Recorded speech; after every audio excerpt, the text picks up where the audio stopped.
Welcome back, everybody, to the Anti-Stall Racing IMSA series. We just finished a slightly delayed practice here, so we're about to get going in qualifying a couple of minutes later than usual. It's our GTP only round. It's round 6 for our GTP drivers. We're racing at Circuit de Barcelona, Catalonia, with a slightly... We're doing a historic layout, so we've got a slightly different final corner. We'll touch on that a little bit later on. I'm joined by Alice once again. How are we doing today?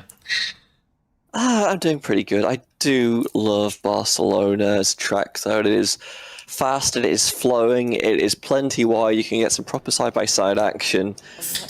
Race Control saying that the rain should last for at least 20 minutes. Yeah, Max Meyer's going to struggle to... he's got a group of drivers on cold tyres that all want to get into the lead of this race right behind him. When does he go? Obviously has to do so in the start zone.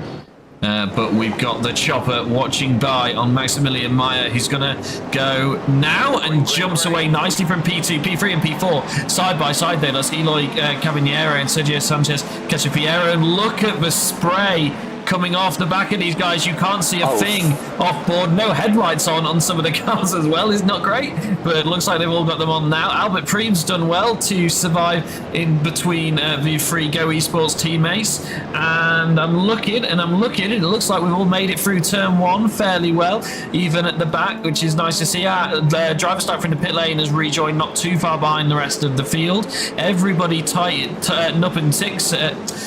Oh, for goodness sake. Samir shows side by side. Oh, we got off the road. That's the leaders. Oh, there it's the it leaders. is. Oh, no, it's turn 4.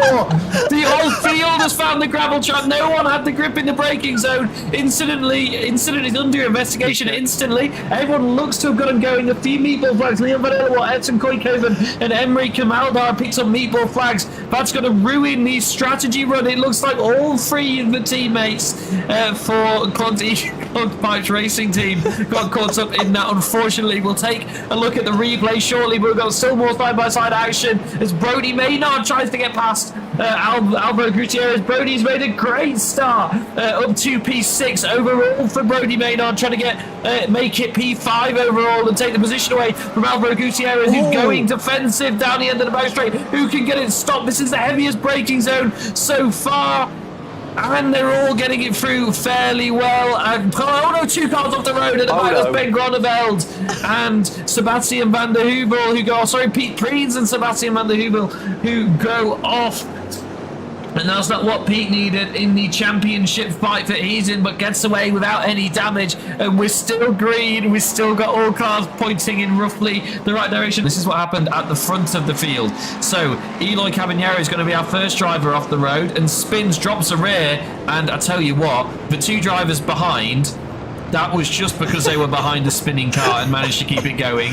Everyone a little bit further back is where we need a little bit more observation. So let's see what happened here. Edson Koykoven on the outside, backs out of it early. Most of it looked like people slamming on the brakes to try and avoid other cars that had already had a moment. There's just no grip in the track, be it from a combination of the gravel and the rain. Everyone just drops the car there, and it just ends up in this absolute cacophony of carbon fibre.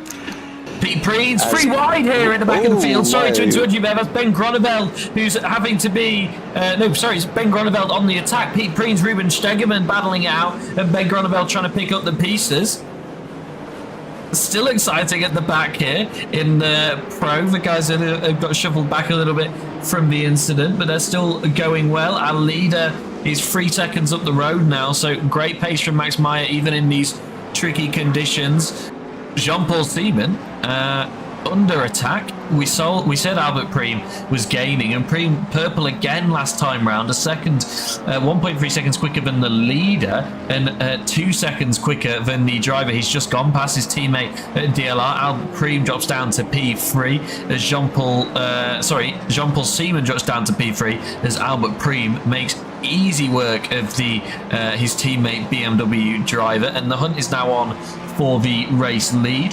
And I think Maximilian Myers realised that he's under threat a little bit because the sector times have picked up a little bit this lap. But I think Preem is going to be chasing down Maximilian Meyer. Leon Vanilla on the back of Ben Groneveld is going to try and go down the inside into turn 1. Deep on the brakes, Porsche v Porsche here.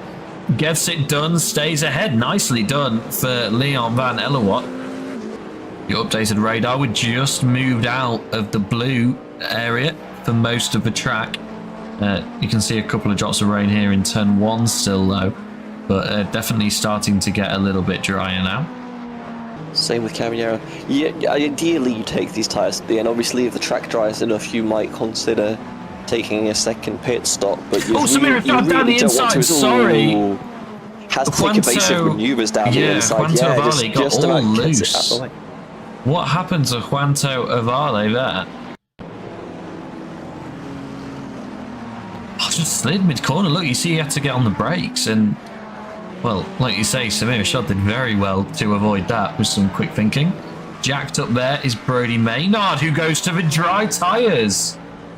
The race leader in AM going for the dries. Well, let's see how this goes for Brodie. Oh, who reverses back? Probably to try and put the wets back on. Is that what's happening? Yeah, he's trying to put the wets back on. Okay. That is incredible. Brodie, though, still net lead. Somehow.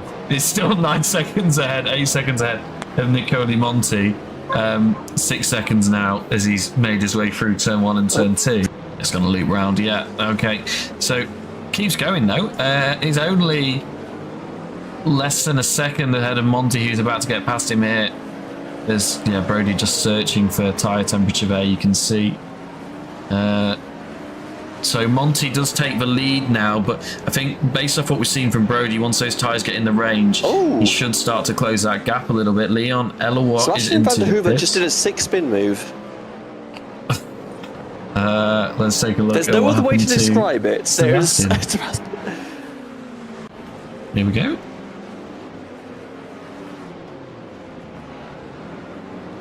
That's proper Charles Leclerc style, isn't it? That was mega. Keeps it pointing in the right direction and stays ahead of Monti for the meantime. I don't think that's going to stick down the straight, or is it? Because he's starting to pull away. I think it has. Yeah, Monti's still in the back of him, but didn't get past. Jacked up on the dries. It's dries for Carlos Pons. Wait. With a meatball in the pit lane. In the pit lane. Yeah, he's back in the pit lane, I think. Is what's happened to Carlos Pons. Right, let's take a look. Carlos Pons out of the pit lane, on the brakes in turn 1, double front lockup, and straight on into the wall. So, I think, you know what I was saying about whether it was going to be either a strategy blinder or a surprise based in the menuing. I think I know which one it was. A little bit further back still, about 8 tenths versus 6 tenths, but actually it's just now closer to Monti. Is he going to go deep? Yes, he is. Brodie, no, keeps it pointed in the right direction, doesn't go for the full spin, but loses all of that ground he made up and gets passed, crucially, by Daniel Renek. He moves up to P2 in the race, and Brodie just getting a little bit eager there. He's going to get a decent chunk of tow down the stretch as well. Potentially go into attack mode on the battery if he needs to get some pressure going, but yeah, swings to the inside. How brave on the brakes are you feeling? Maynard just brave enough to get alongside on entry. Gets given enough room, but gets pinched down on exit, and that's going to let Renek keep the position for now. Samir Rashad is getting ready for a move on Daniel Renek as well. There's too much going on at once. We're going to watch this because Brodie Maynard is going to go around the outside of turn 3. Will be ahead in turn 4. Can he keep it on the road this time? Yes, he can. Back ahead of Daniel Renek. Now 2.8 seconds to Nicoli Monti. That is a gap that he needs to try and close. And it's back down to 1.5 seconds. So Brodie still on the charge. Daniel Renek, sorry, following him as well a little bit. The gap's about 2 seconds, but is closing it down overall to the race leader. And Brodie goes round again. Oh no! Keeps it out of the wall once again, but is going to drop down to P3. That could close down the gap at the end. That's a little bit of bump drafting. Samir Rashad really getting desperate here. I think he thinks he's got the pace to close down that 6 seconds now, but he'll need, and there's contact there. Oh, contact in there. Oh, Jean-Paul Seaman goes spinning round. Seaman straight on the radio. This is what happened here. Samir was in the gap though, to be honest, and it looked like the gap closed. I think Arshad had the overlap, I think, and Seaman tried to shut the door. That was the foot was already there, I think. That's not a glamorous camera angle, I will say, for Arshad. Onto dries for Jean-Paul Seaman. Jean-Paul Seaman's got to risk it all with 13 minutes left to go in the race. Pitts from P4 is going to come out near the bottom of the order, though. Yeah, trying to help his teammates out here a little bit, but I think... Jean-Paul Seaman has this definite overspeed on the straights. It's just that once he gets to the corner, the car doesn't do anything. Yeah, so look, he's side by side here with Daniel Renek, and this is going to end badly. Yes, it is, because Daniel Renek is sent round, and that's your overall race leader, who has to take avoiding action. Brody Maynard is now back into P2 as he gets past Daniel Renek, who was off the road. And fortunately for Max Meyer, he didn't get caught up in that too much. And Brody all over the race leader here. I think Brody's going to try and go for a move here with 4 minutes to go. And what's crucial here, if Brody can get past the leader, he gets another lap to try and chase down his rival in this race, which makes a big difference because he means if you're behind the leader, you take the checkered flag after the leader. Even if you're just a meter in front of the leader, you take it a lap after rather than directly after. So that's crucial for Brody's race as he's trying to charge down this gap. He took a second out of Monty last time, but he was caged in by the race leader, and you can see already half a second so far this lap. So I think it's just unfortunate for Maynard. I don't think he's taking a lot of time out of Nicole Monti. Yeah, I mean, it's definitely not over because he is ahead of the leader. Your race winner and crash on the start-finish straight. Who was that? That was Seaman. Yeah, it was Jean-Paul Seaman. Max Meyer takes the win, which will be by 6 seconds to Albert Prima. That's a 10-second time penalty to serve. So Prima is going to drop to P3 as it runs. Samir Shan will finish P2 despite his... No, he will, because Ashad has a time penalty as well, yeah. So the podium will stay as they are in Pro. Daniel Renek will finish P3 in AM ahead of Leon Van Elwart in P4. And it's not over, though, in AM because Brody Maynard is chasing down Nicole Monti. There's not long left to go. Brody Maynard, though, will come home to finish P2 after losing 30 seconds in the pit lane. I don't think he'll be too disappointed with that. We've got another crash on the straights and down into turn 1 as well. Now that we've seen all that, let's take a look at what happened to Jean-Paul Seaman. It was fastest lap of the race across the line. But got on the... Yeah, well, that's the disadvantage of being on the dries. And collects a puddle of water and then collects a couple of barriers. And he'll be disappointed with that.